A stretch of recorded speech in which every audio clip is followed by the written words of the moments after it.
ကိုကြီးကြည့်ပါဦးညာငိုယိုနေကြတာစောင့်ပြောက်ကတ်တယ် ဟုတ်ပါဒီကစားဒီဒီငွေတနေ့ဟုတ်လည်းတော့ဒီကတင်မရက်ကိုတနည်းဆောင်နေရကြည့်ကြလုံးသူတို့တရားမရှိလို့ပေါ့ကွာ ကိုကြီးကျွန်တော်တို့သူ့ဘရာကနေကိုအမြဲတဲ့လူတစ်ခါနှာခေါင်းရှုပ်ကြတယ်ကိုကြီးရော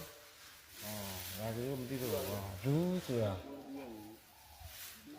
ကြည့်ပြောရမယ်ပါးပြီးတော့ကျိုးဖို့ပွင့်လာတယ်ဟောဒီနေဆိုတာကဝင်ဖို့ဖြစ်တယ်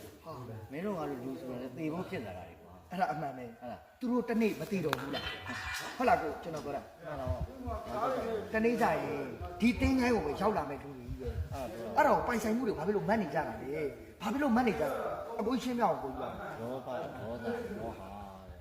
ဒီစိတ်နဲ့ဒီငါဘဝရရင်သူတို့ဒီလောဘဒေါသတွေရှိပြီးသူတို့နဲ့နေတယ်သေရင်ထားခဲ့ရမှာပဲ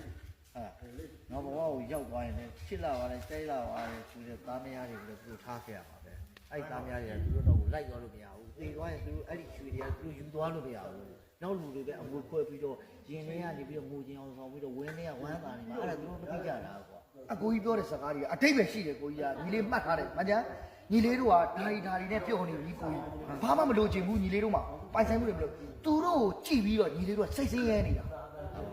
မင်းတို့ကတော့ဒေါသဒေါသမောဟရဲ့ကိစ္စဒါကြောင့်မလို့ကြာရှိနေတဲ့သူတွေဒီတော့အားလုံးကြားမှာကြားမှာချမ်းသာကြပါသူတောင်းပြီးတော့ ကောင်းပါတယ်ကို